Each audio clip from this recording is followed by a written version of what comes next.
Welcome to this explainer. Today, we're tackling a massive question in the gaming world. Is the upcoming Grand Theft Auto 6 truly a massive graphical leap over the 2018 industry heavyweight Red Dead Redemption 2? The hype is absolutely off the charts, but we're sticking strictly to the evidence. We're going to analyze the rendering, the physics, and the environmental data to see exactly where this technology is heading. But hey, to really appreciate this upcoming jump, we've got to acknowledge our baseline.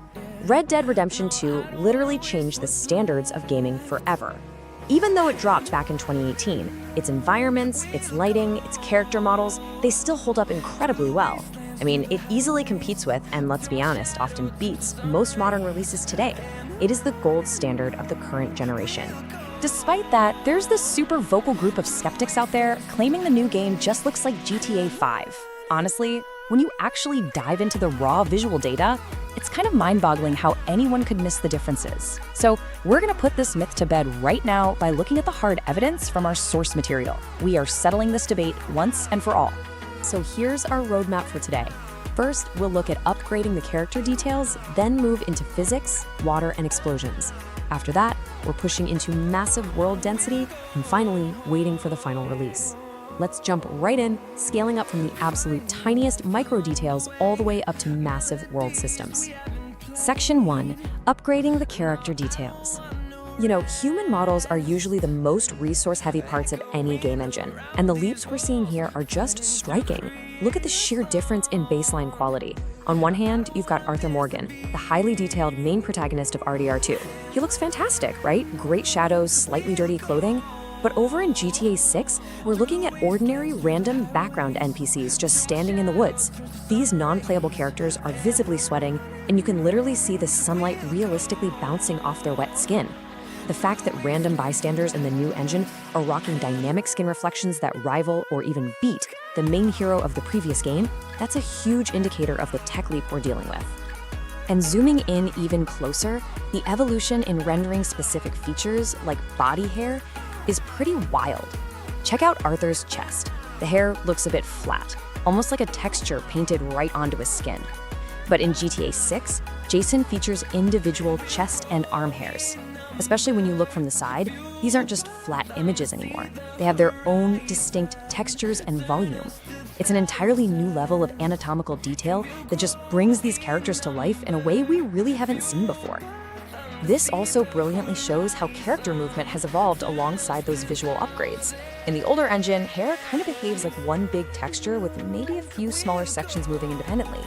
Fast forward to GTA 6, and hair is made up of countless individual strands, blowing naturally in the wind, like when a character hops out of a car.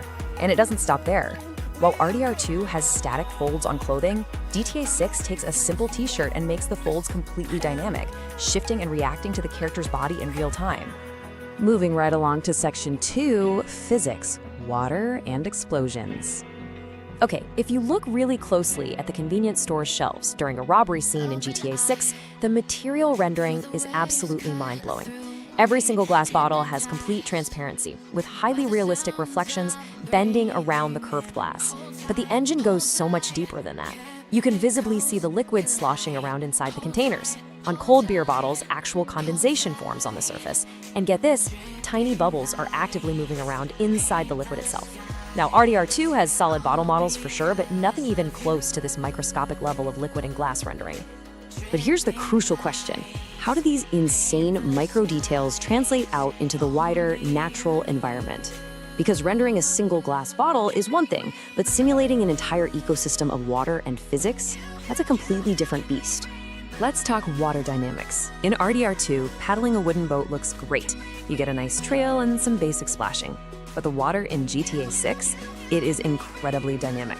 Whether an NPC is kayaking in Mount Kaga or a beat-up airboat is tearing through Watson Bay, the water crashes and splashes heavily against concrete pillars. And if you really scrutinize the surface, you'll spot detailed floating debris like leaves and grass. Plus, the reflections are pristine. You can see the kayak, the surrounding trees, and the islands all perfectly mirrored on the moving water. For us as players, navigating swamps or oceans is going to feel so immersive and totally unpredictable. Now, as we dial up the energy and scale, slow motion explosions set a totally new benchmark. RDR2 has solid destruction, objects flying through the air. The GTA 6 completely outclasses it. The blasts are massive, they're extensive. During these explosions, you can literally see real-time vehicle deformation as the metal bends and tears. The lighting is intensely bright, and the engine is actually calculating light reflecting through the fragmented, broken glass of the vehicles. It's just visually staggering. All right, on to Section 3, pushing a massive world density. The ultimate test of any modern game engine is world density. Basically, that's the engine's ability to simultaneously handle and render countless vehicles, NPCs, varied light sources, and intricate environmental details all in the exact same frame. And honestly, this is where the gap between these two games becomes an absolute canyon. To put a real number on it, just look at a single frame of a crowded GTA 6 scene. You can easily spot upwards of 30 active people, plus cars, jet skis, and even a flock of flamingos flying overhead.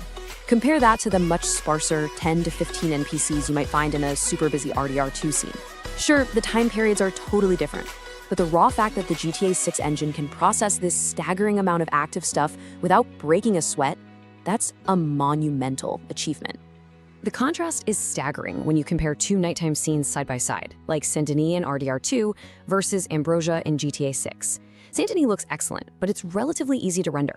You've got clear air, a few boat reflections, basically no heavy traffic. Ambrosia, on the other hand, is sheer madness.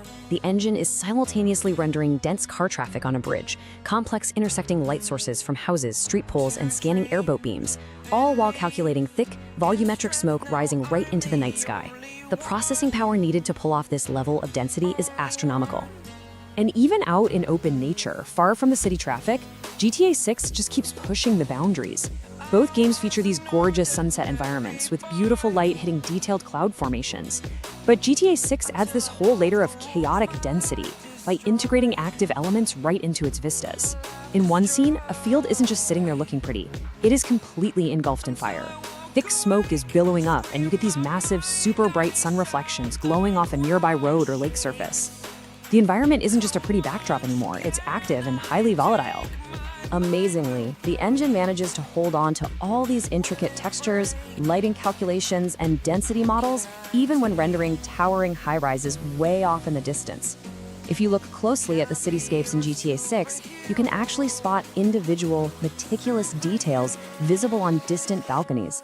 It's this wild blend of macro and micro detail existing simultaneously that we just haven't seen before.